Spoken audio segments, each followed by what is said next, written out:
Okay, so all streaming platforms are ready, YouTube and on Facebook. So we are live, I think. Yes. Both of you, your mic are muted. Yes. Okay, Mm. you're good. Um, Okay, so Coach Joshua, so how are we starting on? Are we, yes, I would. are we starting with the questions that of, because most of those questions were tailored based on um her own skills. So Would have a conversation around um building skills and our processes so far. Maybe I'll give our okay. own contributions. So, if you have, would from the conversation. All right. So, by the way, for anyone watching, welcome to Inside the Skill Set 2025 August edition.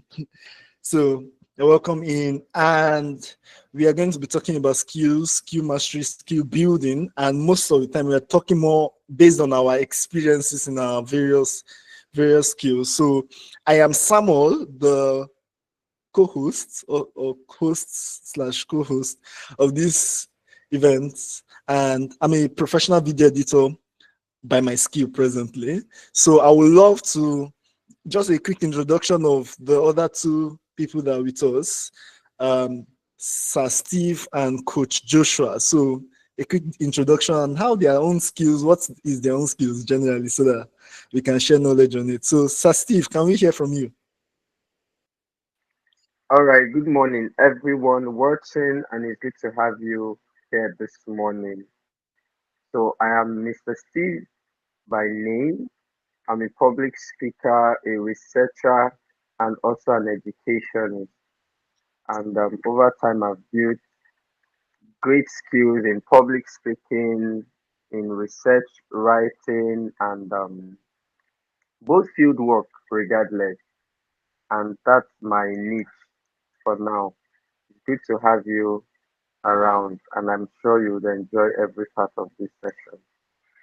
Okay. Okay. So so you do public speaking. How does it feel to be a public speaker? Like, do you think is something that anybody can do? That's one of my questions. Do you think anybody can be a public speaker? Yes, absolutely. Anyone can be a public speaker. You typically we confuse being able to talk and public speaking. Being able to talk is just the ability to put out whatever you have in your mind, and it does not fit into the communication pathway where there is a receiver, there is a feedback system, and there is a result achieved. That's mere talking, and everybody can do that. But if you can talk, you can be a public speaker. It only needs that you structure it to fit in into the communication pathway where you say something and ensure that it comes in a way that the receiver is able to receive, process, and then get the required information or act in response to the information you're passing across. It becomes a perfect communication. And then why we use the word public is that it entails other people. It's not just you talking to yourself or talking to one person, and it could be two or more or three or four, or in a large space, in a hall, in a church setting, in a work setting, in a board meeting, what have you, in different fields as it may apply. So yes, everybody can actually speak in public. If you can think, you can speak. So, like in terms of public speaking, sorry, I'm wishing you here, but I'm actually curious. One of the things I plan to do is being a well, I would I call will you call content creation public speaking? Um, will you call content like I'm talking to a camera and there are a lot of people that are receiving at the end? Generally, will you call that public speaking? Yes, You can call that public speaking, but then in public speaking, there is a direct public speaking and there is an indirect public speaking. Take, for example, the person who speaks over the radio is talking to the public. It's mass media, but then there are no physical contact with this audience. It's public speaking, but it's an indirect public speaking. And then direct public speaking, that which involves that you are physically in the same space and in contact with the audience you are speaking to or you're communicating to. Okay, because like me, kind of, one of the things that I aspire to target towards my growth journey as a video editor is also to bring myself in front of the camera, not just editing videos for others. Editing videos for others is great, but being the person in front of the camera is wonderful. And why this whole public speaking is intriguing me is because it's kind of similar, but now indirect public speaking is kind of more easier for beginners in a way, because you don't have the audience that with angry faces directly looking at you and wondering what the heck is this guy saying. So one thing I love about social media generally is that you can say what you want, and though you will get backlash from the comments, but it still feels like you are still in a safe zone. Nobody can punch you directly and that kind of thing. So I kind of relate to the public speaking aspect of things, and I'm like, it's beautiful. I think I can recommend social media for people that want to go into things like public speaking but can't go directly. But what do you think is the advantage of public speaking? Do you think some people might think about it like fame or monetary value? What major benefits are there in public speaking that can make someone that is looking towards getting into it, go into it? All right. Before I talk about the benefits or the very, very large impact public speaking makes on everyone's career or daily life, I would like to say that people actually think that it's safer and easier to stand behind cameras than in front of people. But that's not actually very true Oh wow. because just like content, yes, just like content creation, you repeatedly have to stand in the camera, you speak couple of times. There has to be a lot of work put in at the background to actually get your information to fit into the particular required medium or mode depending on where you're going to project this content you're creating, right? And standing in front of the camera also has a way it also people's emotion. There are people that are very, very scared of the camera. Yeah. Yes, they really can't stand the camera and what have you. And so it's just that the eyes of the people are not watching or looking at it directly. So it feels like, oh, okay, this is a safe space, this is a safe space. But on the contrary, it's not actually, it actually takes work on both ends. And none is safer. Both are actually great. They just have their pros and cons. Because by the time you stand in the camera, sometimes it's just like acting in the theater, and the normal movie you act in scenes and they're edited and then produced, right? The Yeah. theater is just a one time one go thing, but the one you're going to do back end and edit, and a lot of much more work is going to go into it, and you're going to repeat so many lines, so many sentences, so many things. It's more critically looked into or processed in order to get to the final consumer. However, talking about the benefits, how does it feel that you have a knowledge of something and you are unable to transfer it from one person to another? Sometimes it can be likened as having no knowledge at all. Mm. That's one of the benefits of public speaking. It actually helps you to validate an information you have or a knowledge you have, and in workspaces, for example, a certain project or task is put out there and nobody knows you can do this except you speak up. Maybe in the board meeting, oh, we have a project towards automobile batteries. Does anyone here have an idea or a knowledge of automobiles or some of those engineering components?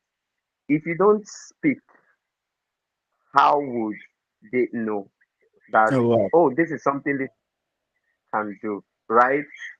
I'm sorry I'm bringing it so down home because most times people think public speaking is all about, oh, stand on a podium, and you're speaking in a conference. And yeah, how about a board meeting? I'll share a little story with you. So I have a professional I follow, and she shared a story of why she was working in the oil and gas. And one of the days they had a board meeting, and she was supposed to make a presentation. And she saw it not just as a presentation, but she saw it as an opportunity to sell herself, to bargain for promotion, to give herself a bigger push. She felt like I have been in this level long enough. I needed to upscale. I needed to, and this presentation was the big opportunity because the bosses are going to be listening, and she's going to make an impression and all of that. And it wasn't a gathering of, they were not up to 10 persons. It was just few number of persons, and she came, she made her presentation, she put in all the work and everything. And by the time she was done, in fact, one of the bosses said, oh, I think we would have to recommend you for a higher position because why? Public speaking.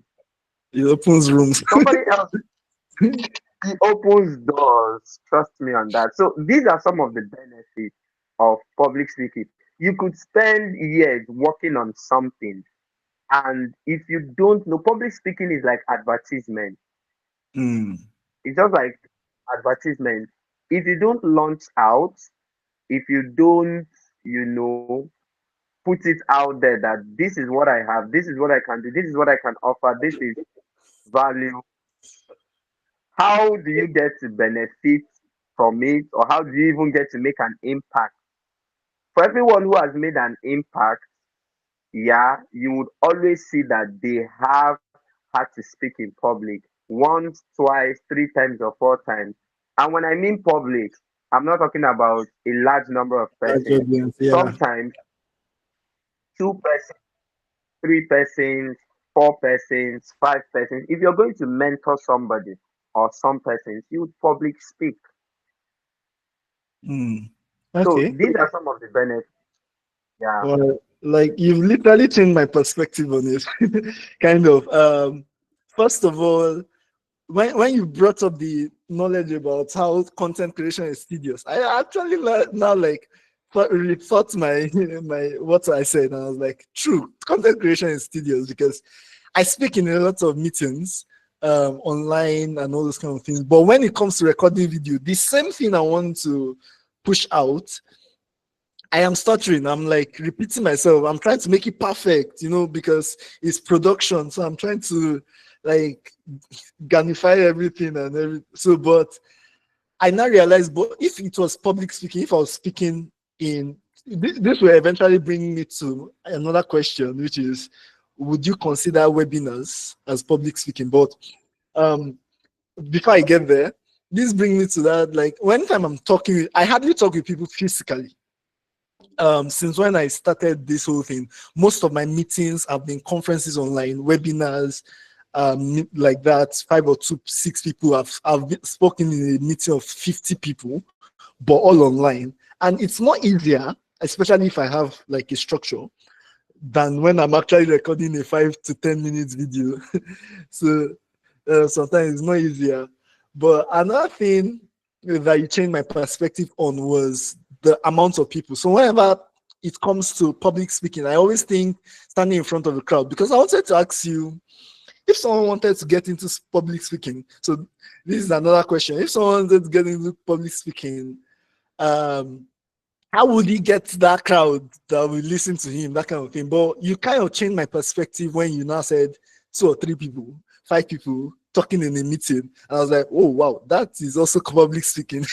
Like public speaking in my head feels like 50 to 100 to 1,000 people in a space.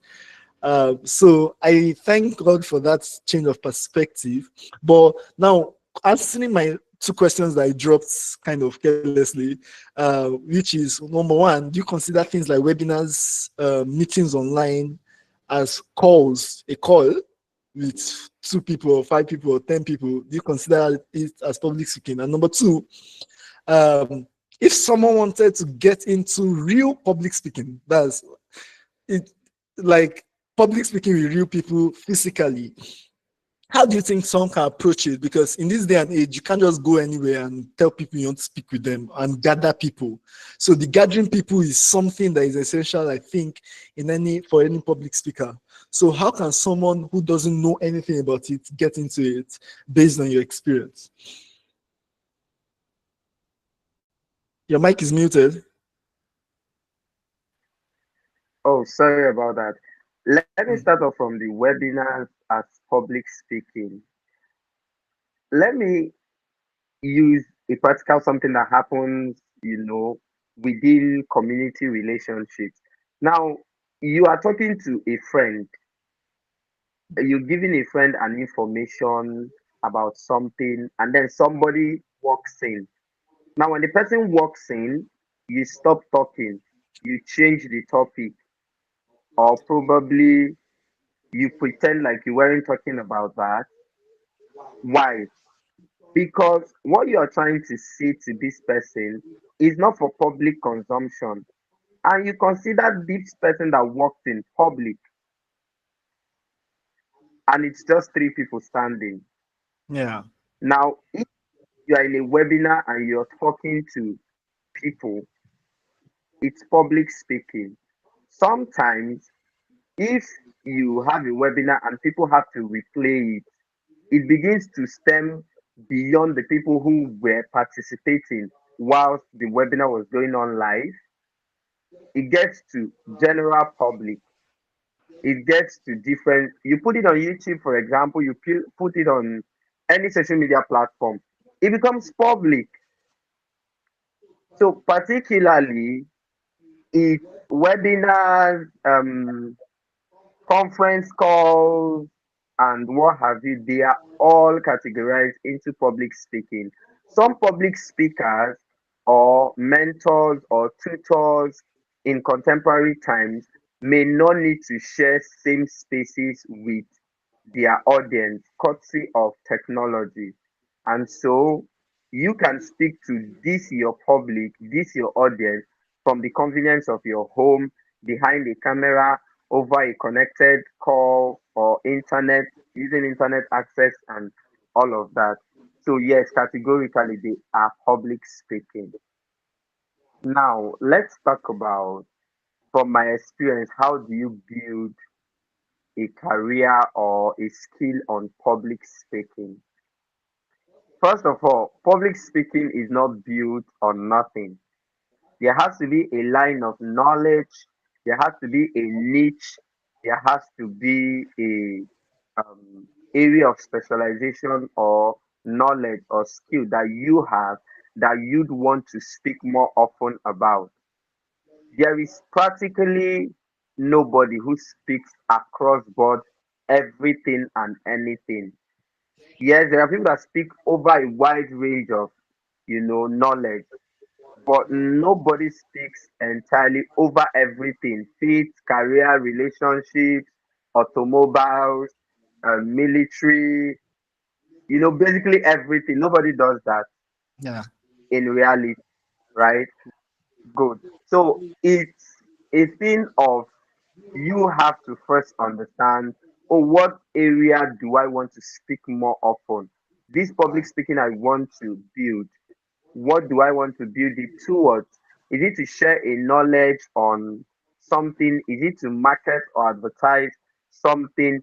Is it because I am a writer or an intended writer to create an audience for my yet to be published books, whatever dreams you have. And not to be biased, please, everybody should learn public speaking. Whether you are working as a teacher, as a cook, as a chef, as whatever, please, for the sake of greatness, you're going to stand before crowds, you're going to stand behind the cameras one day. So you should, everybody should. If you already have something you're doing, you're working on, you're building on, you're developing, you're, you should learn public speaking. And the first shot to learning public speaking is trying to get a body of knowledge and being able to communicate it. And that's what we call opinion sharing. Wow. The deep thing about public speaking is your ability to first be comfortable in exchanging information. If you're not Mm, comfortable, that's why people trip at that sight of an audience, or you're standing in public and then you trip, because you might not really have been used to opinion sharing. Let me draw your attention to something. Have you seen people who share opinions, or people? This is one of the things. People that have pages on Facebook, on threads, on Twitter. This is how they build their community. Somebody comes and makes a post.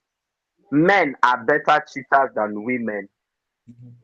The idea is never because he wants to prove that body of knowledge.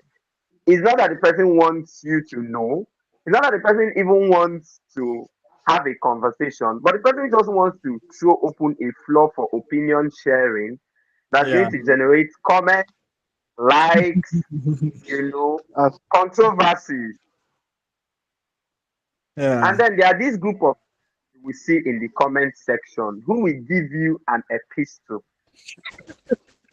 Yeah. They will make a very critical analysis, a very deep sense of that. They will even give you reasons, facts, and stuff like that, right? And Yeah. so that's opinion on a writing scale. Now let's transcend it on a speaking scale. One of the first things you should get comfortable with is being able to share opinion in a gathering of two, three persons, and something is spoken of and it's something you are well knowledgeable about. You should be able to share your opinion. In that way, you learn how to be comfortable with people, you learn how to share your thoughts, and you also know how your method of speaking, your tone, and all of those things influences the information or the communication. And you also have a perspective to like how audience relate to information. That's like the first shot. The moment you there is no public speaker anywhere in the world who is not comfortable sharing their opinion in any space. Yeah. That's like one of the skills they have. They might not be able to want to talk about everything. They may not engage in every conversation. But when it comes to their niche, they would definitely share opinions free. Even when you wake them up from sleep, they'll be able to share and all that. That's one. And then the second thing is that we are in a very growing, fast growing world. And anything you want to learn, you should know that where you're learning from is being improved upon daily. And true. so that entails that you keep reading, you keep studying, you keep, because one of the greatest spice you can sprinkle on public speaking is being able to reference established authors, established opinion leaders in that field or in whatever area you carve out as your niche or you'd want to speak about. You'd have to study, read, have contact with other people's information, opinion, and one thing is it helps you further solidify your own opinion. It also helps you know the balance between your opinion and general opinion. It also helps you know how to balance communication with people who already have a particular school of thought over something. So Mm. all of these things I'm saying Yeah. is, one, be comfortable to share your opinion in spaces where you find yourself, and two, read as wide as possible. Oh These are wow. like the very big ways to start learning public speaking. And then you should take a course, you should engage in some sort of learning, because that is where you're taught things like, how you can avoid stuttering, how you can avoid repetitive sentences, and some other things that, Mm. let me give you an example. Do you know that for every time someone is speaking to you and there's what we call filler words. Yeah. Filler words is like, I'm like, you, the listener, begin to lose confidence in what the person is saying, Mm. Yeah. Sure. because you feel like, okay, this thing is not really put together. It's not really put together. Maybe this person is second guessing. Oh, okay. Maybe this person hasn't practiced this thing enough. Maybe this person is not really so vast with this. Instead, in public speaking, would rather you take a pause and a breath and continue than using filler words. So these are some of the things you learn in the course of these courses, or taking a professional course, or going to a public speaking school, or what have you. And most importantly, anywhere in the world, implement. Yeah. Yeah. Implement. Try to speak somewhere, in church, in your school, at your workplace. That's why certain professional workspaces now, they do this thing that they create a time where everybody in the office comes together and one person shares a body of knowledge on any area of life. Most workspaces do that now. And it gives every staff an opportunity, maybe once a week or once a month. Everybody sits down, they give 15 minutes, you just share an opinion, share an information. It could be how to manage detergent at home, how to use electronics, best safety measure when you are intercepted by robbers, or very, very little things. And it just helps everybody be able to learn how to speak and Mm. share information and exchange Mm. knowledge. So, and Yeah. the idea is implement. Implementation. Yeah. So, get comfortable sharing your opinion, read far and wide, get a professional course, and most importantly, all through this journey, keep implementing in your spaces or wherever you find yourself. Oh wow. Like honestly, Well, this public speaking stuff, it feels very, very, very, very important. I think I'm starting to realize more and more the importance of why everyone should be able to indulge in it. Though, Sir Steve, I'll come back to you with some questions still on the public speaking, because I feel it's huge. But Coach Joshua, now yeah. in speaking about sharing your opinions, what do you think about posting valuable things online? What do you think? How that can that help improve someone that is trying to build his reputation and his skill and his niche? How can that be able to help improve someone? What's your take on that? Because some people feel like I don't need to post things. I can build my skill anyhow without needing to involve in social media posting and sharing values and all those kind of things. So, Coach, what do you think you can say concerning that, and what are the advantages, disadvantages, and all those kind of things? All right. Thank you very much. Something I've realized is that there's always going to be opinions of other people, right? And there's always going to be your own opinion. And your opinion can count very, very, very much in someone else's life. And you don't even know how much of the strength of how that can transform or change people's lives. I can recount how that I started sharing out posts and content on the social space. And I felt it was not anything. I was just trying to express myself. I didn't even do it to the fact that maybe I wanted to be a content creator or something. I just had a desire and a drive to do something. I think I started with music, playing the keyboard and all of that. So I wanted to just share my content so that people should just see and maybe to bless people like that. Just stuff. And somehow, some way, people started getting blessed. And I found out that this space was a good space for me to communicate the things that I know and the things that I understand, and hopefully somebody can get blessed from that. And funny enough, that's what has brought us here today. So I think that your opinion matters in a very, very, very big way. If you think of the things that you know, somebody else do not know them. Mm. The things that you've experienced, somebody else somewhere has not experienced them. They look very little and very minute. Literally, how to press a remote can be valuable to somebody out there. You think like, okay, remote, everybody should know remote. Not everybody knows how to press a remote, right? Yes. And even if everybody knows how to press a remote, the way you press the remote is different from how other people press it. I believe some of us have experienced when some persons they don't press the remote directly to the television. They press it opposite the television, right? Yeah. Now that's like something. That's something you have experienced yourself, and It you sounds can say, like basic knowledge, but you yeah, realize. it's not everybody that knows it.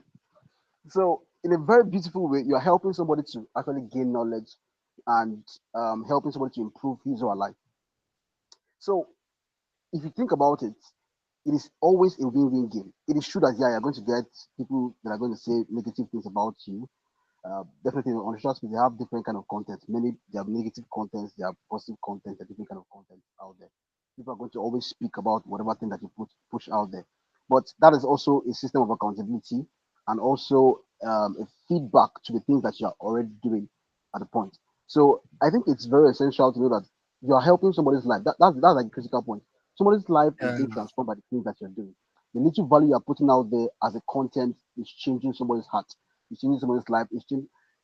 At a point, it becomes people start depending on those contents to Hmm. literally live their lives. It may look like a small thing. Literally not posting how you post on WhatsApp. Somebody reach out to you DM or like, how far? Hope all is well with you. Hope you're fine. Because it's now part of their daily life to see that you always put something out there, and that is beneficial to them. Because if it's not beneficial to them, they're not going to look after the first time. So I think putting your stuff out there is a very critical factor, and nobody should actually look down on it. Nobody at all. Your little knowledge, whatever you've experienced in life, can really count. And even if it is not the best or the greatest, the little difference it can make in somebody else's life would really make a great effect. Let me just share a story, an experience. It's a story I heard about a preacher. So this preacher went out for evangelism to preach, to reach out to people. And when he went out to preach, to reach out to people, he called for altar call for people to come to know God, right? Guess what? Nobody came, just one small boy, one very small boy, just one person. And he had spent money putting flyers out there, doing so many things. So just one small boy that came. And the boy came, he prayed for him, and everything. That program finished. But count to how many years later, that small boy's life become a great, great life that influenced so many lives. And he points his success to that night he met that preacher. Mm. You can see how that your little effort you're making, as small as it is, and you may not even necessarily feel like it's a great post that is out there. You have 100 views. For people that they're very angry, they're not happy. You have one view, you have two views, you have three views, you have four views. Yeah, that kind of thing. I know it's gonna feel discouraging. Like I did put effort, I'm trying all my best, and there's no No. view coming. But then there is one view, there's two views, there are three views. That is a lot, right?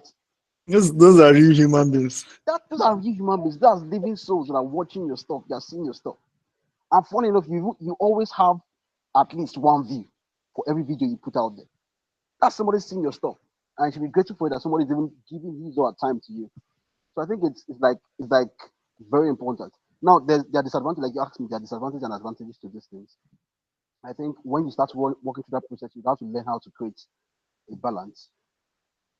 Some persons have become excessive in putting content out there that becomes a danger to them personally, right? Anything that happens in their lives, they want to put it out. Yeah. And you don't know that some persons are out there, just like you have a normal life and you have arm robbers attack you. The same thing, we have those kind of people online, right? So there are some persons that are out there to cause danger or harm to other people, and they just literally watch you and see what you're doing, and then think how they can actually get hold of you. So certain informations are not necessarily to be put out there, especially those informations that are very personal. If you are putting content out there for educational purpose, then stick on your education and put out there. Even if you are doing lifestyle content, there are certain lifestyle content that are not necessary.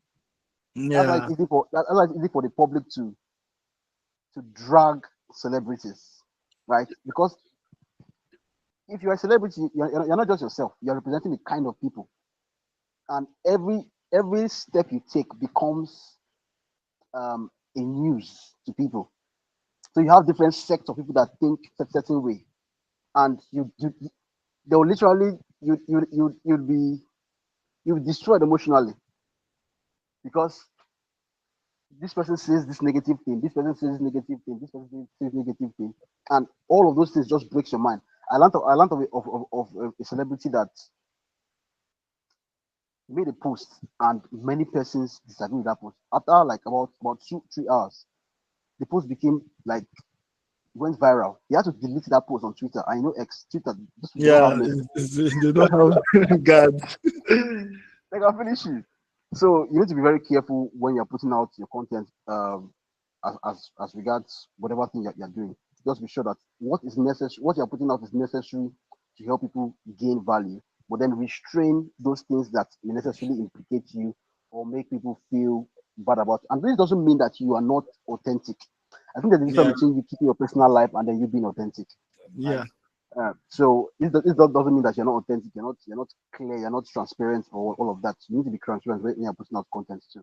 So this would be my take on it. There's always an advantage and there's always a disadvantage, but I believe that the advantage is more because there'll be more lives and more people that have been changed that would see your stuff and they would definitely have a valuable life. In short, how would the apps that we are using today, how would the apps be valuable if somebody doesn't put out this content? Those values. Yeah.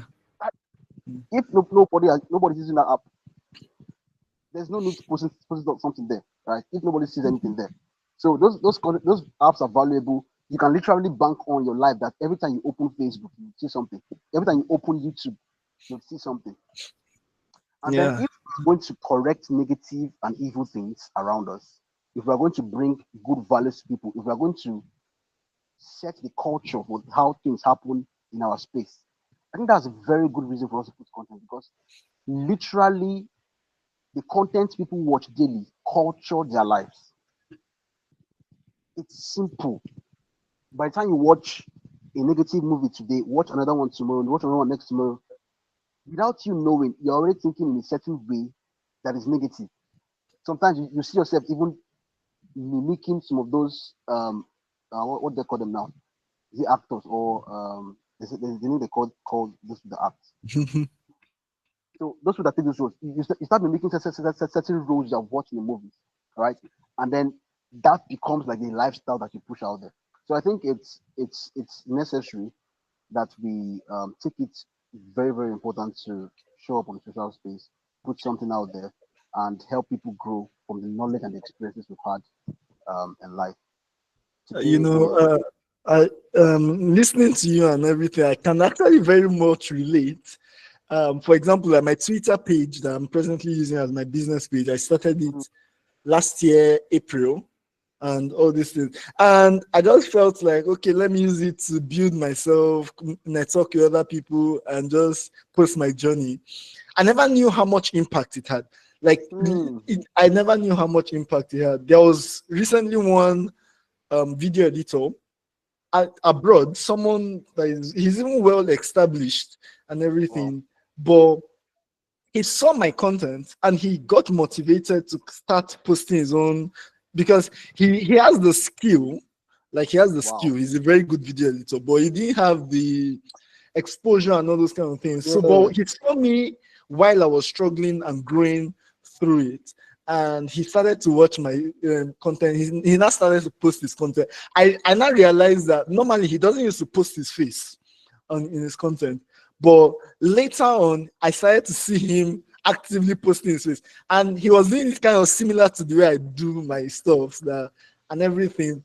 And he, first of all, because of that, he got clients, big clients Wow. that he's working with. Second of all, because of that, he got a good following on Twitter.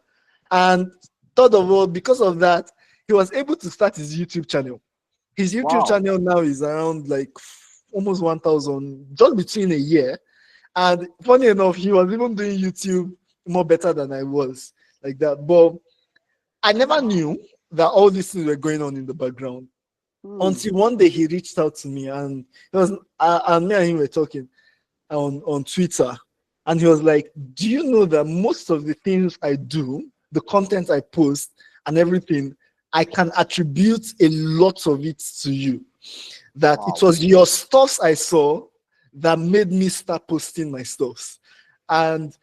All of a sudden, I had the value, but people did not see the value until I started posting about the value. Then people could recognize the value, and it started attracting people in my direction. He's more skilled than I am, funny enough. Like, but I was just the more confident person to put myself out there. Yeah. And the way the thing helped him now brought his confidence so that people can actually see his own skill. And it was a beautiful experience knowing how much my small Twitter post Right. and all those things can influence someone. And if my laptop crashed that time, I'll post it, and all those kind of things. Like Wow. posting things online, it does many things. I can really vouch for that. Majorly for the fact that number one, it helps you look at your journey so far. Like on my Twitter, I looked down at where I started, and some of the useless screenshots, I won't call them useless, but like the things I did and how far I've gone in 1 year. In 1 year, it gave me an archive of everything I've done. And these things are saved on the internet. Now imagine 5 years difference. And I can see the growth personally because, as you said, coach, you said it's a means of accountability. So one thing about social media, I have learned to use social media as a means of accountability. And I don't know how many people know this. There are many ways of keeping accountable, but public keeping accountability has a way of putting a kind of pressure on you. So if you say, for example, I just posted a video on YouTube today, and I was talking about broke clients and rich clients and everything. I wanted to just post the video randomly, but I knew that people know me as a professional video editor.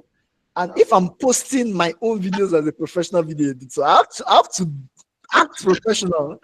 So normal me will just record the video and post it. But this time I sat down and I had to edit the video to look more professional. Wow. So it keeps you accountable in many things. Another time that it kept me accountable was when I was challenging myself to earn $1,000 in a month. Yeah. So I remember that was around January, February, and I was posting the challenges every day. And people were following it.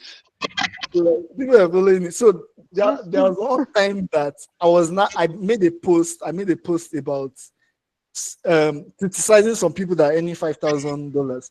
Then someone was not like, "You have been following your post all this while, you're not yet earning $1,000." I was like, "Oh wow!" So someone has been following the $1,000 challenge.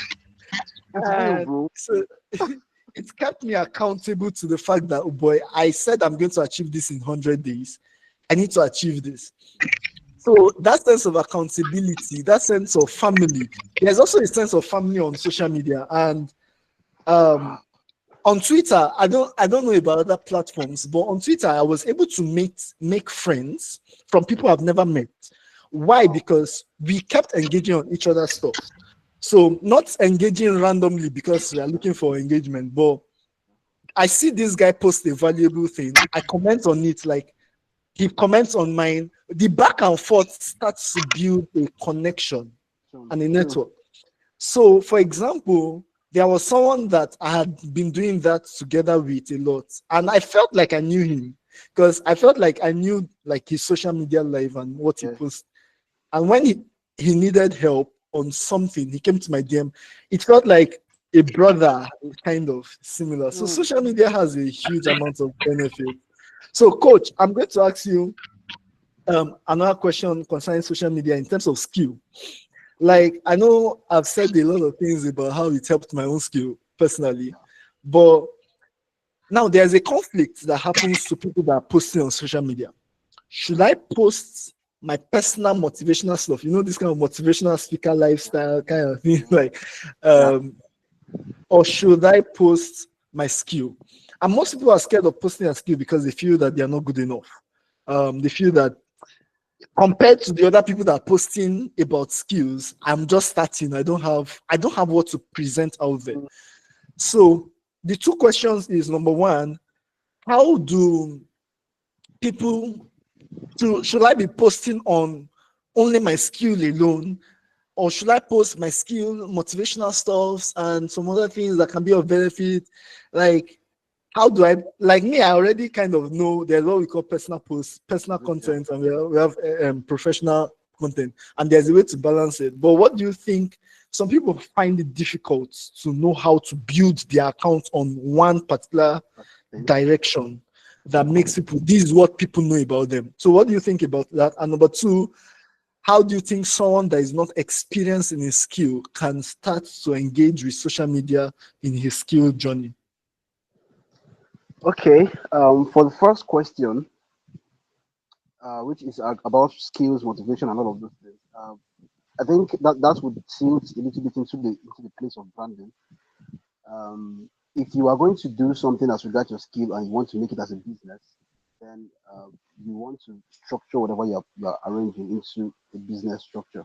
And now the truth is, while there may be many rules as regards how a business structure should be as regards posting, they're like maybe people have looked out for how many persons have done and then picked out several ranks to which this should look like. I would personally say that there is no rules because sometimes you'd see people who you never expected to do certain things, and just because of the way they branded their store, actually created a very strong and formidable business for them. Yes, there are general principles to how things should be to how things should operate, but then there's a way you can fix your brand to attract the kind of people you want. I think that's like the strongest bet. So the question is, who do you want to come to your business? What do you want to achieve? What's the goal in mind you want to arrive at? Is it that you want to have a business or you want to just have vibes upon vibes, right? So whatever you're looking out for determines how you are going to frame your stuff, because the framing is what actually gives you the result that you're going to get. If you have the wrong framing, you're going to attract the wrong people, and when you attract the wrong people, you're going to get the wrong result, and that's going to be discouraging to you, right? So you want to have the right framing as to how you want to post. For some persons, they would post their businesses. So based on how your skill is and what you're doing, will actually demand certain kinds of operation. For example, someone like me now, I may post things as regards motivation. I may also post things as regards business because whatever I'm doing is tied towards those two cardinals. People look out for these two things to actually find their strength, right? Yeah. For somebody else, it could be the part of maybe the person selling fish. Literally, you can do a very strong business, fishery business online. You make good money, right? The person selling fish, and every time he's posting content as regards fish and how to make fish production and all of those things. Uh, Now, majoring on motivation would not necessarily be the best vibe for that kind of person or for that kind of business. Motivating for fish. Like it doesn't really make sense. It doesn't really make sense, right? So what's the essence of doing that? So you want to focus on how you make your fish operations, and then there may be other things that you may bring in that makes it feel lively, because a thrilling thing is there is a spark that happens to your content creation when there is a little bit of entertainment in it. I've seen even the Yeah. serious guys that do content with masculinity and all of those things, but somehow, some way, they have places where they have savage, they have some little small vibes to it, right?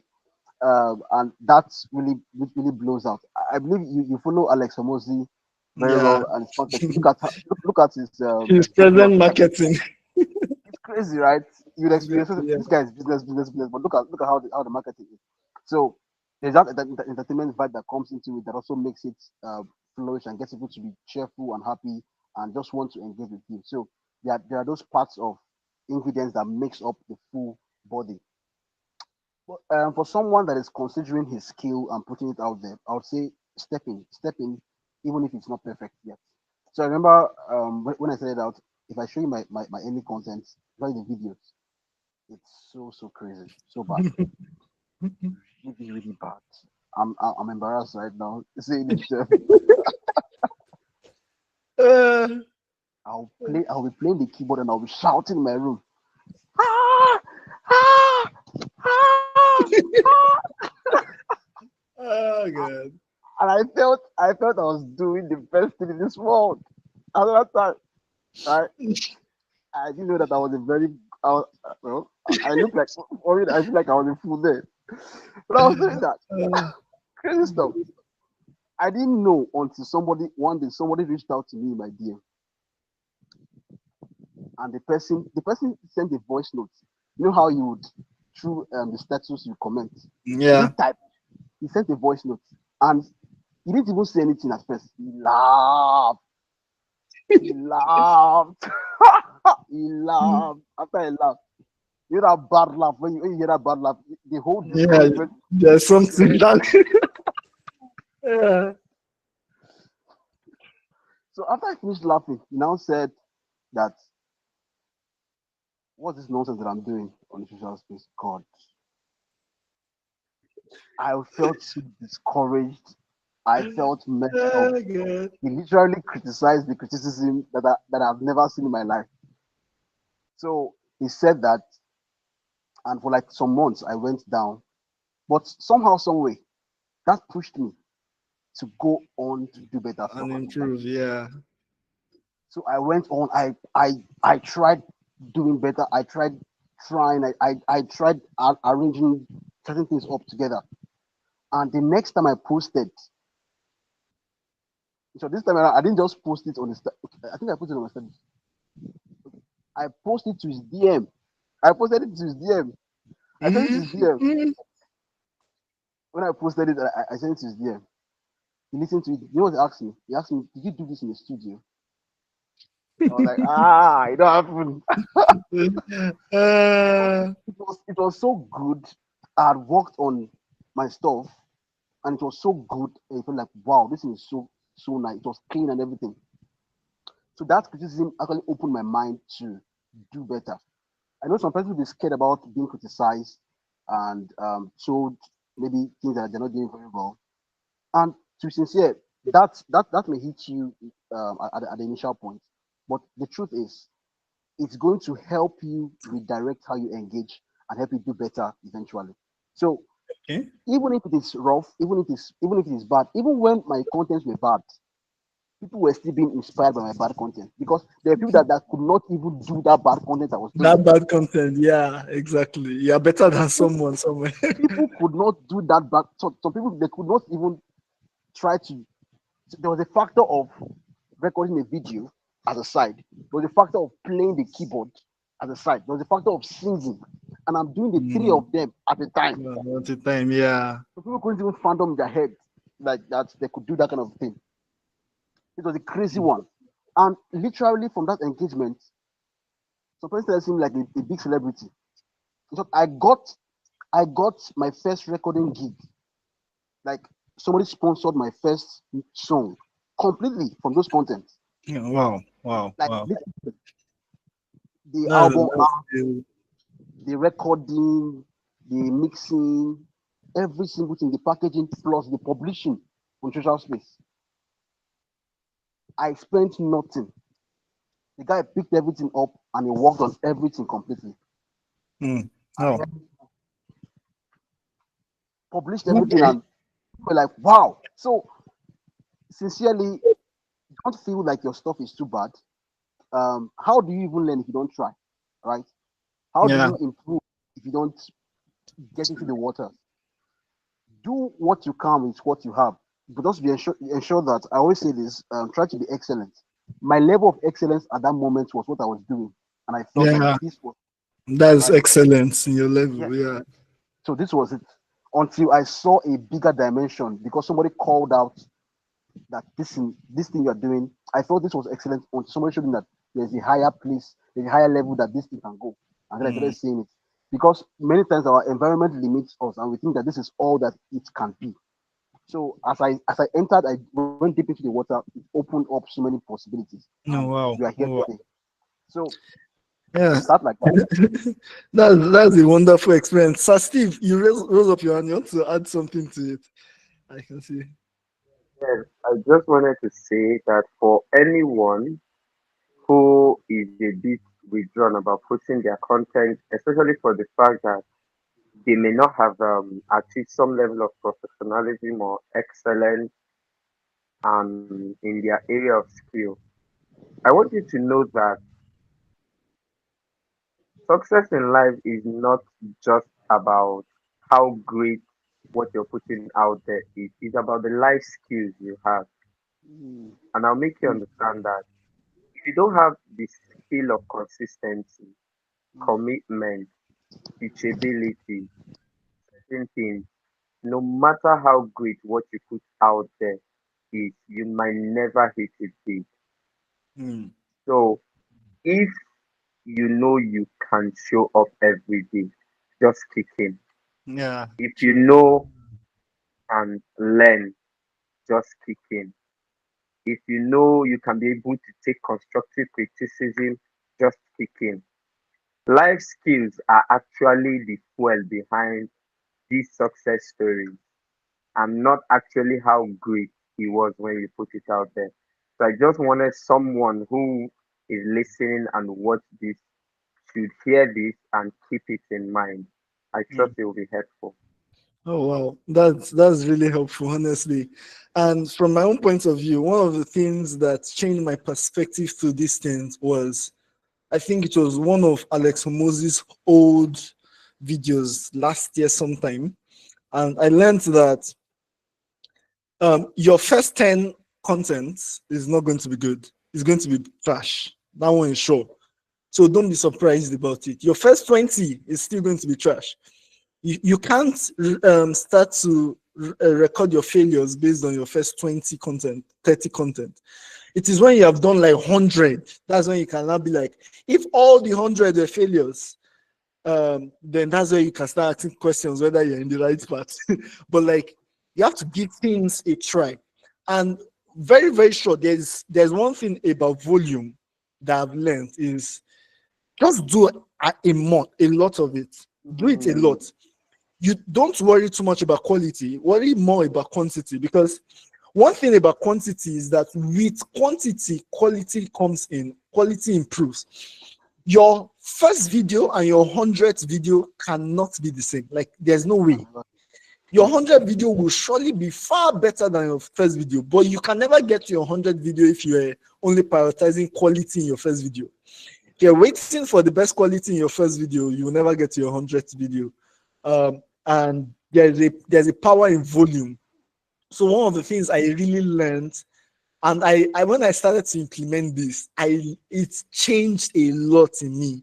mm, Volume, volume plus always iterating to get better. So yeah. every video, every post, everything you do, not even everything you do, make sure that your present one is better than the previous one. And how can you even know that your present one is better than your previous one? Is that everything you do, you must analyze the results. Don't put something out there, don't do anything. For example, like you, Sir Steve, after every public speaking, I'm very sure you either listen to yourself or look back at the video or something to see what could I have done better and take notes of it. And your next public speaking will surely be better. Your next video post will surely be better. Let everything be 1% better. Even me as a video editor, I always look at my videos and I'm like, okay, how can I make it better? What do I need to make it better? And that's the aspect of growth that I have taken. It makes it easier for me that anything I put out there is a data. Like, it's a data for measurement. if I didn't put it out there, I will not get the feedback. I will not get the criticism. I need to put something out there to get the criticism, to get the feedback from social media algorithms, to get the feedback from people. And that is where I can improve. So I feel that one of the fastest ways to grow is improving on just the things that you've done before. And that is the fastest way to grow. And it's always exponential. So it starts gradually and it starts improving fast at a high rate. Like that. That's how this kind of growth is when it comes to always improving. So 1% improvement, always 1% improvement. All right. So final questions as we round up. It has been a wonderful session. So my final questions are onto you, Sir Steve, and onto you, Coach Joshua. I actually wanted to ask one more question for Sir Steve, which is money. One of the questions I want to drop is money. I realized, there's a way we used to be like, we are trying to humble ourselves and like, money is not that important, but the truth is money is important. You want to do anything, money is important. It's a motivational factor, and it can be a huge limiting factor for your dreams in many ways. So, onto you, Sir Steve. From your public speaking to your experiences as a coach, to what is your take on how someone can get this money and break these barriers of the limitations of finances? And also onto you, Coach Joshua, still the same questions, because money is a huge factor, and no matter how much we put in value and want to be the good boys out there, we need the money to be able to continue the values that we put out there. So this is my final question on to you, two of you. So Sir Steve, we'll hear from you first, then on to Coach Joshua. Okay, all right. Yes, please. Money is absolutely very important. I love money. I'm sorry, I'm an evil man. You're so one of the ways that you monetize public speaking is by also engaging in what we call teaching. Now, this is not the regular classroom teaching or what have you. I'll share an experience with you. So, because whilst I was an undergraduate in the university, I speak a lot. Eloquence was a goal for me, so I was always speaking and I was always responsive in class, sharing thoughts and stuff. So, a group of very smart individuals got an idea, they worked on it, they did the scientific research, the field work and everything, and they got a result. And now they got an opportunity to pitch it to a business professional. But then they were not good with speaking. They didn't know the best ways to organize their thought. They didn't know the professional. They didn't even know how to, make a pitch and all that. And randomly, somebody walks up to me and like, oh, please, we have so thing going on. Can you join us? Can you be part of us? And I'm like, yeah, of course, I can. And I joined in. They explained everything to me. I was able, and because they felt like I could face crowd.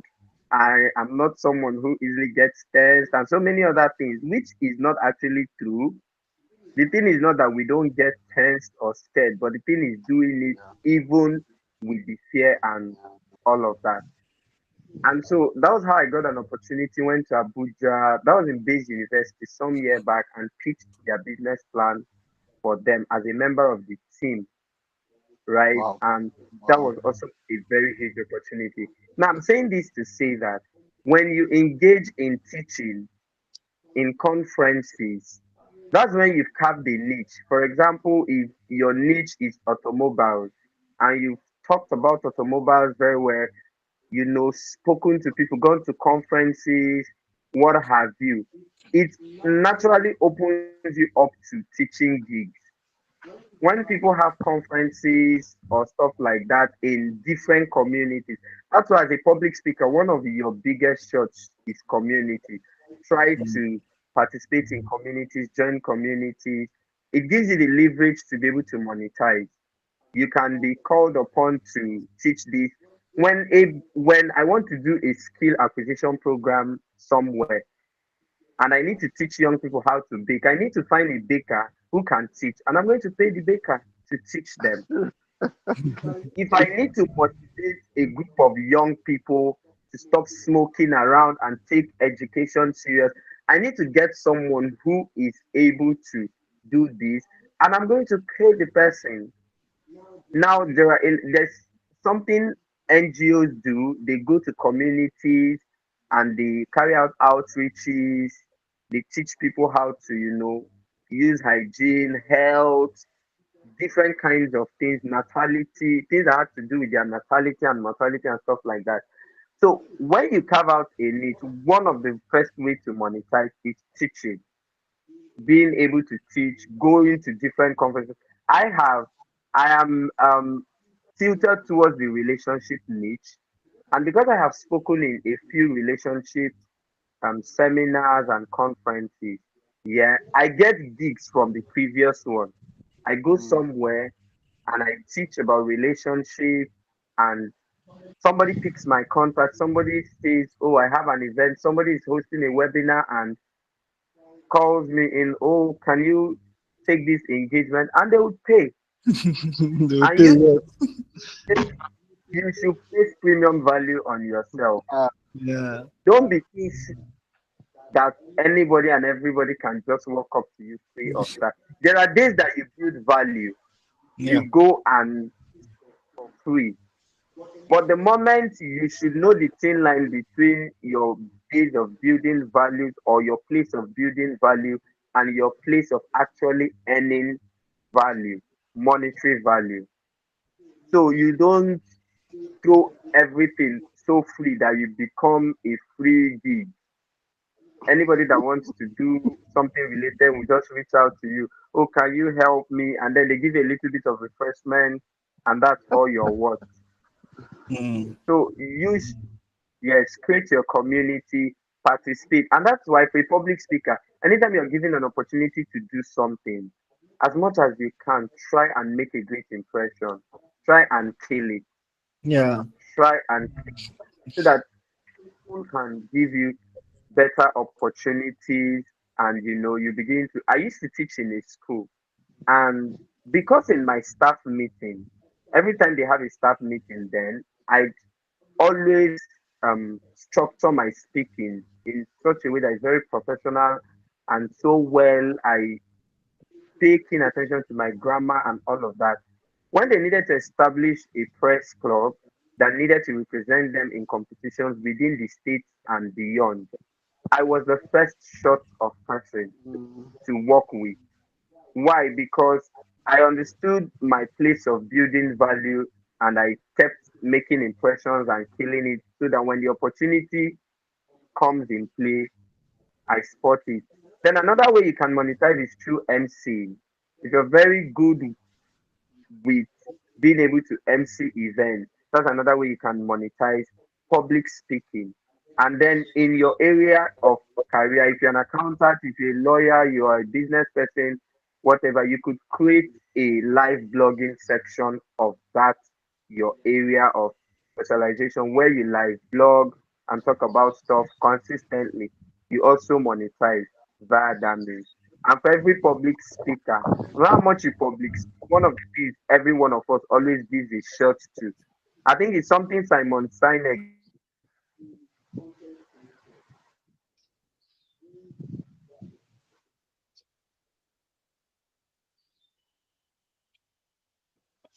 I don't know. Is it from his side? I think so. It should be from his end. Oh, okay. Okay. Anyway, so thinking of I some think of the. the network disconnect. Okay, Can are you you hear back? me? Yeah, I can hear you. I can hear you. Go ahead. Oh, yes. So I was talking that another way you could monetize is also content creation. Live blogging, you can live blog, talk about stuff. And in fact, there is one Nigerians do a lot now. They tell stories that are not true, that did not happen anywhere. They they make it so great, and then people come in the comment sections and they're arguing their kidneys out. and they get engagement, they get to build, and over time, some of these app or platforms monetizes their account. These are some of the ways that you can monetize your this thing. So you can also create online courses. You can also create online courses. You can do MC, you can do media and content creation. Then religious engagement, if that's your space. Then corporate training, if that's your niche, you could also engage in corporate Okay. training. Oh, Yes, in an area of your audition. And then most importantly, and the biggest gig is motivational speaking. For us in Nigeria, everybody acts like, oh, you just now motivational speaker, you just be, or you are just being motivational speaking. But they seem to ignorantly ignore the fact that these motivational speakers are framing their lives, consuming their data, converting their time online to their Um, own money. and Nigerians need this motivation, honestly. very well. Absolutely, absolutely. We need motivation.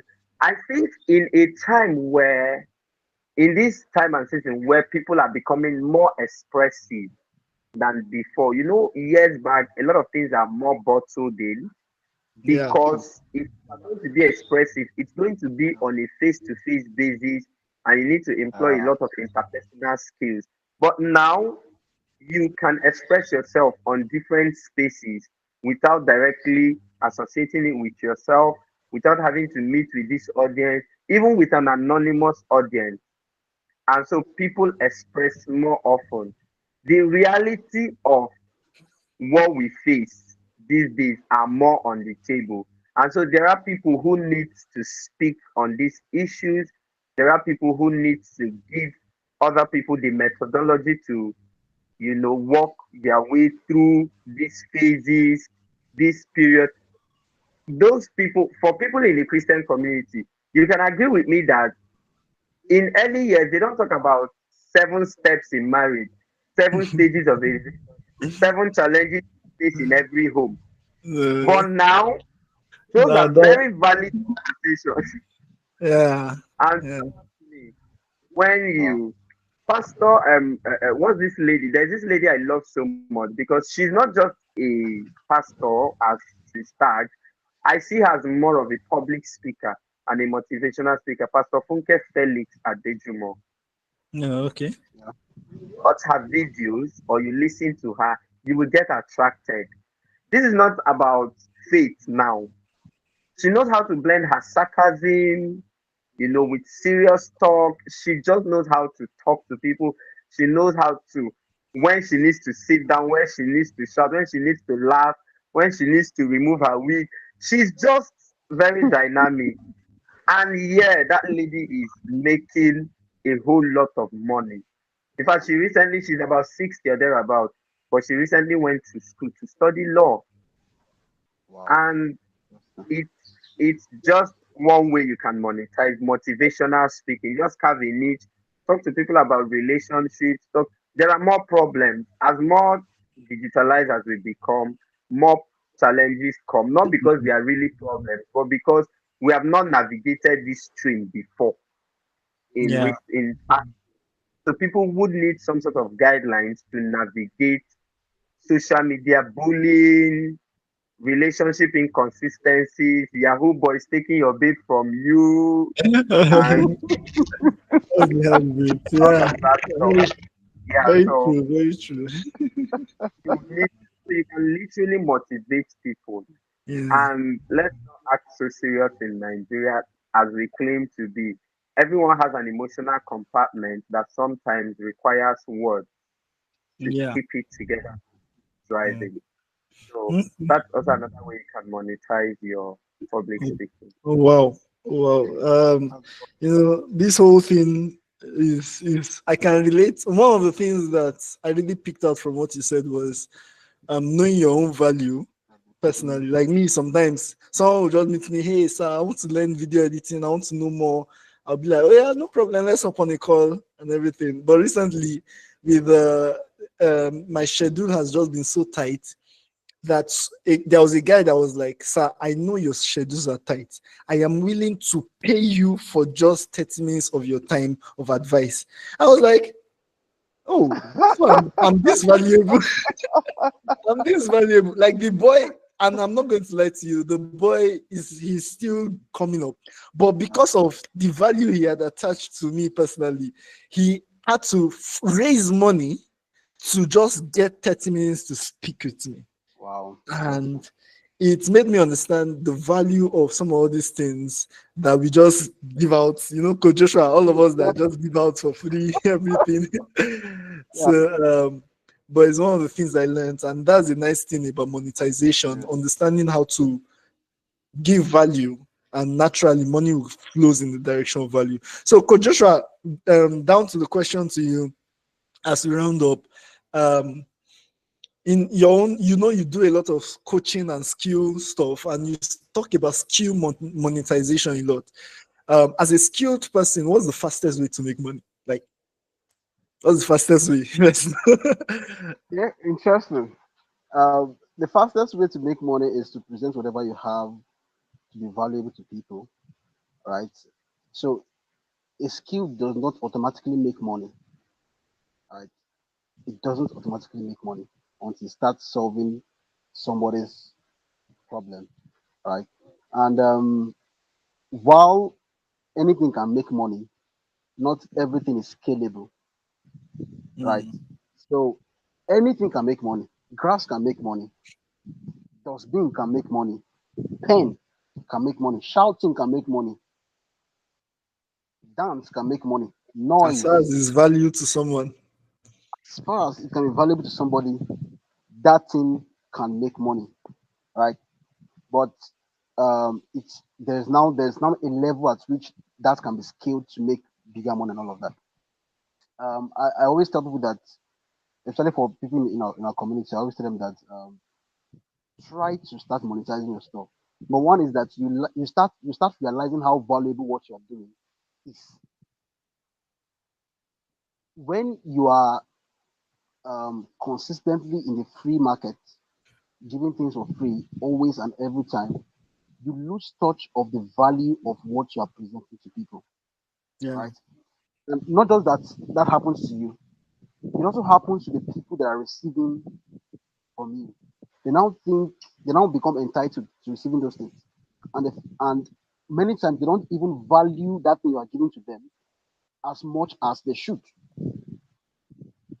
So if, for example, now you're a video editor, and at the level at which you can do videos now, you're charging 5K. You can imagine you're charging 5,000 naira to do video for somebody.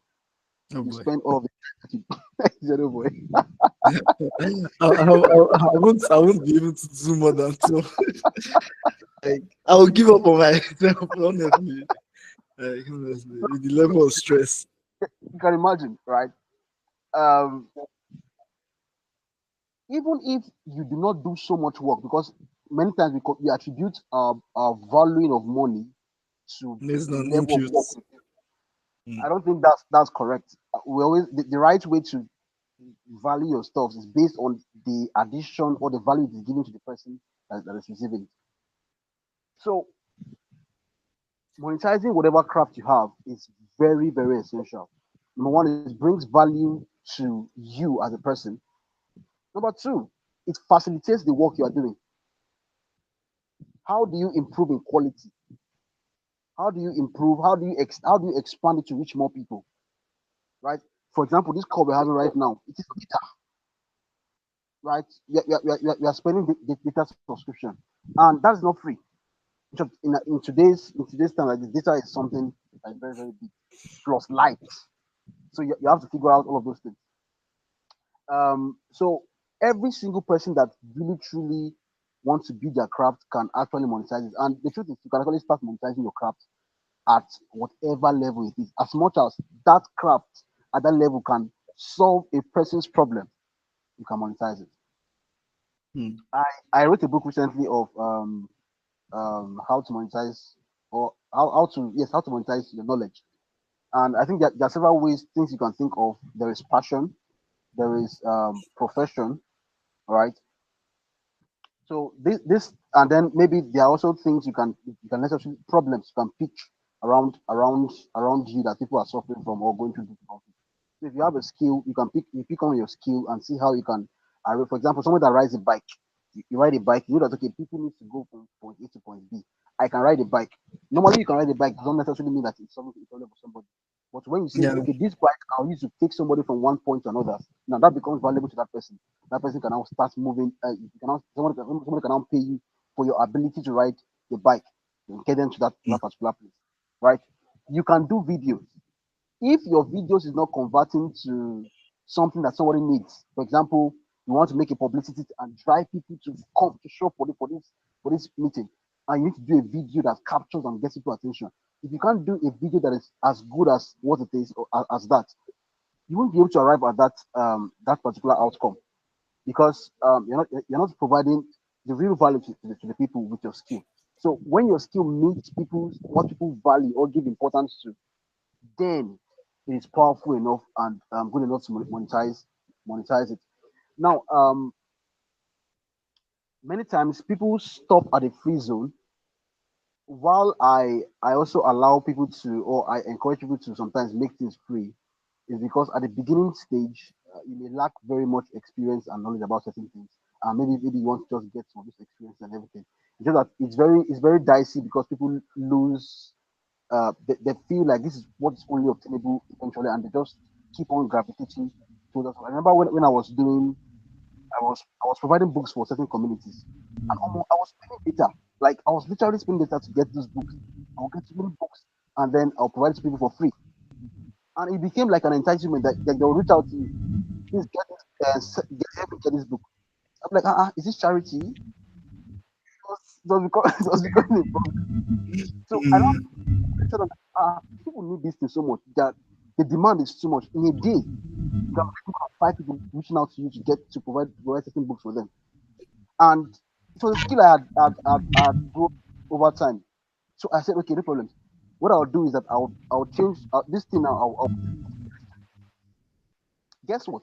When I fix the price to this, so the people that were coming to me stopped coming mm.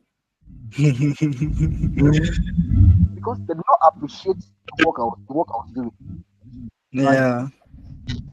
But then some persons now started even coming because I had become very serious and I placed a very strong value on the stuff that I have, right? So I would really encourage anyone out there that is having a skill, having a craft.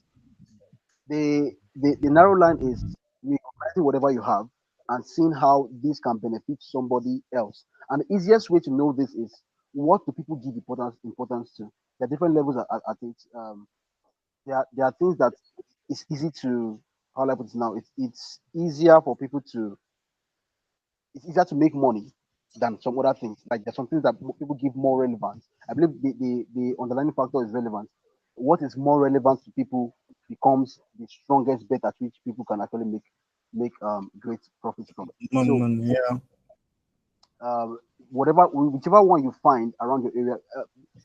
Why I'm a little dicey on this is the idea of solve problems.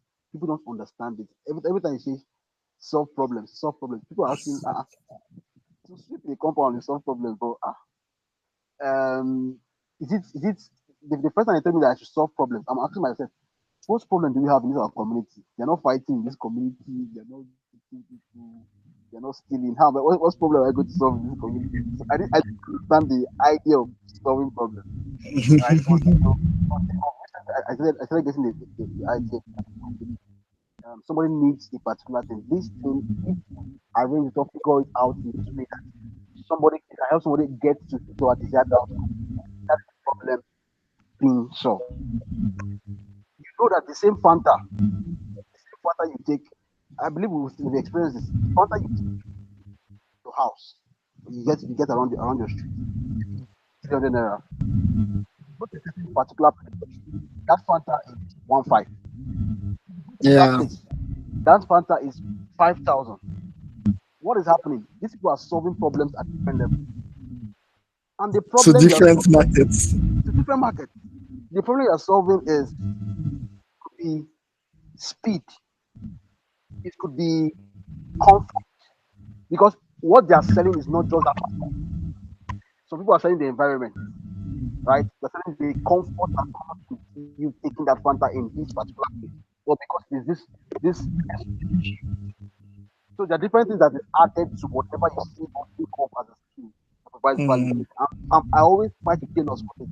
I said, you are a tailor. You can literally make so much money by just doing fast. Most Nigerian tailors do not miss deadline. You can build a whole business with that, and that's all. Like you can literally do average clothes, but do it on the right time, and you make good money. In mm, this Nigeria, yes, because many tailors they do rubbish and they waste time. So it can be your business model. Be doing your clothes as fast as you want. You may not get the best experience, but you always get your clothes at the time that you want. That's your business, and that business is leveraging on speed. So this is my take on money. Whatever thing you have, as early as possible as you can, even while if it's possible that you are learning, you are going through this process, you can inject monetization into whatever you're doing, and it will help you to value what you're doing more, and it will help you to expand what you're doing to a level so that you can be able to help more. Monetization is not a bad thing, it's not a thing. It is actually an application for the problems that you're seeing in our community and around us. mm. That's my take. Yeah, and that's the gravity of the problem. Yes, Uh, gravity and this whole problem solving mindset, it changed my mentality. Honestly, from I can really like what Coach Joshua said, changed the way I do video editing, for example, from charging mm, 100K per video to being able to charge 500K upwards for one video, because wow. I started to understand that it's a problem for people and people are looking for solutions, and how desperate they are, and the kind of solutions you can bring can literally make you earn millions. You can do the like his perspective of the Fanta. Fanta is sold 200 in one place and it sold 1.5 in another place, because there's Mm, different, the audience and the way they value things is completely different like that. So like there's a saying that they say, solve rich people's problems, they pay you better. that's Yeah, that kind of thing. So I so hope before that we close, anyone. Sammy, I want to ask. All right. So sorry, I want to ask you. I want to ask you because I know you have been the one asking the questions, right? So I want to ask you. I want to ask you your own question Okay. now. But based on what you just said recently about solve rich people's problems, and you'll be paid or valued, you paid rich people, how do you call it, to get rich people's profit, right? So how do you identify a rich person's problem? Because that's like a big issue for many persons, because they think like, okay, um how do I solve a rich person's problem? Does a rich person even have problem? Right? That's a person's mindset. So how do you identify a rich man's problem and how do you solve it? Okay. So first of all, it comes for identification. The first thing is identification, knowing the problem itself. And one thing is in life is that everybody has problems, including the richest person in this world. It's just their own gravity of problem is different from your own gravity of problem. So there are two ways of doing these things. Either you solve one person's problem that can pay you $1 million, or you solve 1 million Mm, people's problem that can pay you $1. So it's either you no. scale, if you can scale to that extent, whatever problem you're solving, first of all, find whether it is a problem of multiple people that can be scaled. So you don't need to think about trying to charge each individual person $1 million. If you can charge $1 for 1 million people, it literally makes the same sense if you can. But if you can charge $1 million one person, now for you to find that kind of problem, first of all, you can't teach yourself to someone if the person does not have the problem in the first place. So you have to identify these problems by actually being around a good network of people, because you can't know these problems if you are sitting in your house. So what I mean by this is, the more, like me personally, when I started to network with bigger video editors, and I realized the problem was not fancy graphics. The problem was professional visuals that could convince people to buy things. So I stopped editing my videos with flashy stuff, but I started editing my videos with screenshots, B-rolls, real visuals, because what exposed me to that mindset was the network. Or when you be around rich people, you kind of smell their problems. So how you can do this is, practically how you can do this is networking. First of all, I value networking hugely. So networking brings you access to people, and the more you talk with people, the more you realize their problems. So social media makes networking easier. I hardly leave my room. I hardly see people physically. I can count how many people I've seen physically this week. But the amount of people I talk with online, it's a different ball game. And one person knows another person that knows another person, and that is how, the more you find yourself in communities, networks, knowing how to build these relationships make you start to get insights into people's problem. Like I was editing a video for an agency, and the agency was working with a bigger client, and that bigger client is working with another bigger client, and that particular bigger client is what is, I think, you know Imangazi now. So Imangazi is what, I don't know, maybe millions of dollars, like that. But because I was working, because of the network, the agency I'm working for is working for a client that's working for Imangazi. So the network made me to have access to Imangazi's community. And that community, for you to be a part of that community, is $1,500 per month for you to be a part. But just because of the network and where I found myself positioned, I became part of that community. And they added me to that community because I'm a video editor, and they needed some video editing content from it. But all the resources in that community, guy, you trust me. All his content, his tutorials, his AI software, everything, I got it. So that access gave me, the people inside that community are not normal people. How do I put it? They are normal people, but like, these are people, they are millionaires. They are millionaires that are looking for millionaire problems. So imagine networking. When I was reading through their chats, their own type of problems is different from what we think about. So for you to find the problems of rich people, you have to have access to these people. You won't find it online. And when you find that problem, like for you, someone like you, Coach Joshua, someone like you, Sir Steve, you people speak to the masses and the public. A particular time will come in which you want to speak to the CEOs, the agencies, the big ones. You have to start building that network gradually, because there is a stage you need to leave the level of speaking to people that pay you 1K per stuff and speaking to bigger agencies. So you have to find a way to get through that network, and that network is start to network with the bigger boys. You might not get to the biggest boys, but one big boy that is above your level, for example, like you, Sir Steve, as a public speaker, if you meet a bigger public speaker, that bigger public speaker knows a bigger public speaker that has access.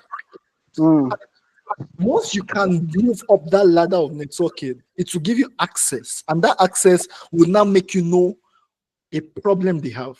Then when you know that problem they have, you create a solution to that problem they have, and you start teaching that problem that they have. They would see the problem. They will see that, wow, someone else there is solving this problem. And another thing is that sometimes they cannot see it. So that's where outreaching comes in. So you realize their problem due to access, you've created a solution to their problem by yourself, then you outreach to them and say, sir, I noticed you have this problem. I have a solution to your problem. Mhm. Now, it doesn't look like a random outreach anymore because it has been specific. You did research and you knew the exact thing he needed. Mhm. And you now finally found a solution to it, thereby making it that you once you can solve his problem, he can pay you the $1 million. True. And that's all. And True. one good thing about this thing is once you solve one big person's problem, it starts to share because they have shared problems. So it starts to share Mhm. among the people. Him himself will be like, one of his big person will be like, oh, how do you get about this thing? Oh, this is the person that did it for me. And next thing, your network of problem solving is big people. So, but for you to get to that stage, it first starts with network, relationships. That is the biggest assets you can have to get to that ladder of solving rich people's problems. So you can't just wake up and you don't know, none of us knows their problem. So you think you know their problem, but not you don't know it until you get into their space. You realize their problem is completely different from what you can imagine. So you can't know their problem by yourself. You have to research their problem through access and network. So Wow. that's it. Really beautiful. Wow, that's a crazy perspective. I Yeah. think that shifts everything. Someone asked a question last night when we had the the the session we did yesterday, and she was like, she needed to, maybe I'll give the opportunity to even put in one or two things. She needed to get access to a particular mentor because I talked about mentorship too in the session, and most of the mentors that she has reached out to or she has gotten access to, they always demand certain amount of money for her to come into that space, and she doesn't have that money, that amount of money to actually pay in to get into that space. That what can she do as a result of that situation? And I was like, this is like, I think the underlying factor of this issue that she pointed out was actually what she's just talking about now, which is Mm. access. To actually gain that access, and she was looking out for ways to get it. And I think just like the way you had access now, you were solving a problem at a level, and that problem was at the same time an opportunity of service, which brought you into some of those spaces. Now, if you don't have the money to pay, you have the ability to how like to serve those people at certain level. And but the more you bring yourself into their space, force yourself to come into there. I don't know if you've seen that video where there was this guy that borrowed money. I've forgotten. I think it should be Cardens. Is it Cardens now? I've forgotten this guy's name. But he borrowed money to be part of that particular Richmond conference and all of that. So he borrowed money, loaned out money, and just so that he can learn and understand what was going on. And then during the conference, they would give people for questions. And then he rose up his hand and wanted to ask questions.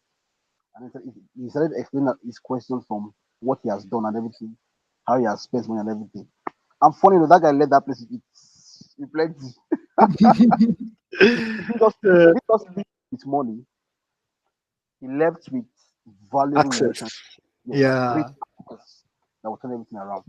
And I think that's like a strong one that we don't see, especially when you look out for the masses. The masses feel like It's like only it's hard work and they just need to. you. It's not only hard work, access, relationships. It's a very strong one, and I really hope that whoever that is on and listening to this, you take this as serious as possible. All right, bring yourself into that space where um how do I put it now? Bring yourself into that space where you can be with the people that you really hope and desire to reflect like or be like tomorrow. Force yourself into that space. It's going to transform everything, and it moves your growth quickly. it's really a beautiful one. It's really a beautiful perspective. Thanks for bringing that into our consciousness. So I think this whole perspective of access kind of it's changed what I pursue. The hard work is there, the diligence is there. The access should not don't think too much about the biggest people. Solve the immediate biggest person above you. It will carry you up the ladder, and that's one of the things I just learned. Be of value to the person above you. Don't think about being of value to the biggest person. Be of value to the person above you, and the person above you, it will lead to you being of value to the person above him. And just be of value. You understand? So as I told you, two perspectives, you can be of value to the masses that are paying you $1 and you work your hard, or you can be of value to one person that can pay you 1 million. And that's what charging the rich people is about. So I think this is a wonderful session, and I wish it will not end like that, but it's been a while like that. But it's been wonderful, Sir Steve, to hear your perspective on public speaking. Honestly, like I never really thought deep about public speaking until this session. And Coach Joshua, you know, for sure, you are really wonderful generally. And this is kind of inside the skill set of inside the skill set. Like we are touching our skills in different aspects of experiences, because all these things were built from experiences by ourselves, and it's a wonderful session. So any other person that is watching, thank you very much for tuning in. If you want to get access to such kind of mentorship, such kind of coaching and everything, we actually have a community called the Skill Migraine Solution, where we actually solve your migraines. Actually, we solve your problems in terms of your skills, and we build in terms of accountability, build in terms of all these things that we're talking about. This is one of the things that you can invest in that can help change your perspective in things. So if you are willing to do that, you can, if you are watching on Facebook, there's a pin post for Coach Joshua's links. And if you're watching on YouTube, then you should be able to get access to the pin post or something like that. But just, you can reach out to us. So thank you very much, everyone, for watching.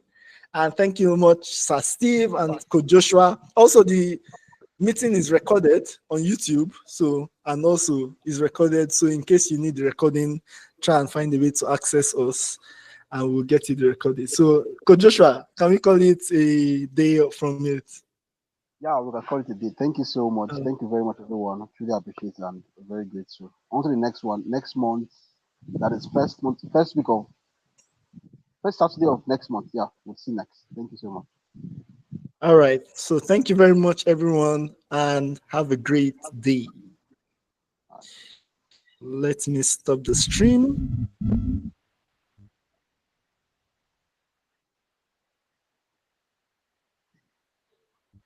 Okay, I think the streaming has stopped. Wonderful session, sir. Wonderful session. Wow.